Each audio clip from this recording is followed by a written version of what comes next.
Within the earth there was fire. Nah, kalau korang perasan ketika Robin membacakan rangkap ni, animasi telah memfokuskan kepada buku yang diselak halamannya kemudian diikuti dengan api yang membara. Nah, aku percaya penggambaran ni adalah bagaimana ilmu dan pengetahuan yang digambarkan sebagai buku telah membawa kepada progres yang digambarkan melalui api yang membara pada waktu itu. Api juga boleh membawa maksud kemusnahan. Mankind succumbed to greed and touched the forbidden sun. Namun apabila sampai ke rangkap kedua ni, paparan hanya memberi fokus kepada wajah Robin. Mungkin sebab diorang tak nak spoil tentang apa yang berlaku pada dunia pertama yang menggambarkan rangkap tersebut, atau mungkin memang Robin adalah clue kepada apa yang berlaku sebab Robin juga yang berasal dari O'Hara dapat dikaitkan dengan pengetahuan yang terlarang.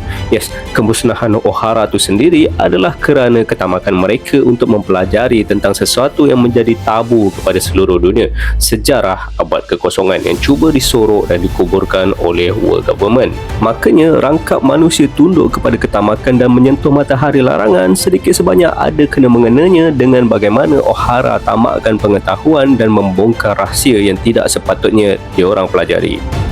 The enslaved prayed and the sun god appeared. Nah, dekat rangkap ni barulah mural di pohon Adam mula diperlihatkan, seolah-olah dekat sini barulah kisah sebenar bermula.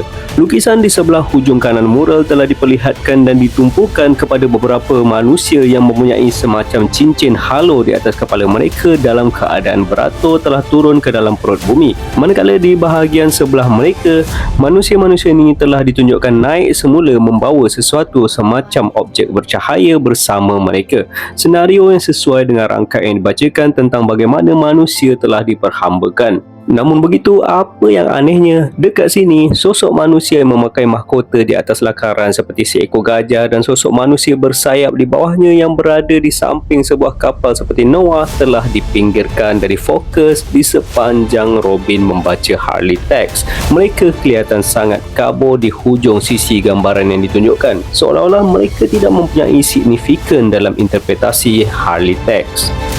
The earth god raged, and with its serpent of hellfire shrouded the world in death and darkness. Dekat sini, kamera mula bergerak bermula dari gambaran kota-kota megah di hujung kanan mural sebelum fokus mula tertumpu kepada ular besar yang menyemburkan api di atas kota-kota tersebut, tepat sebelum rangkap ular dari neraka dibacakan.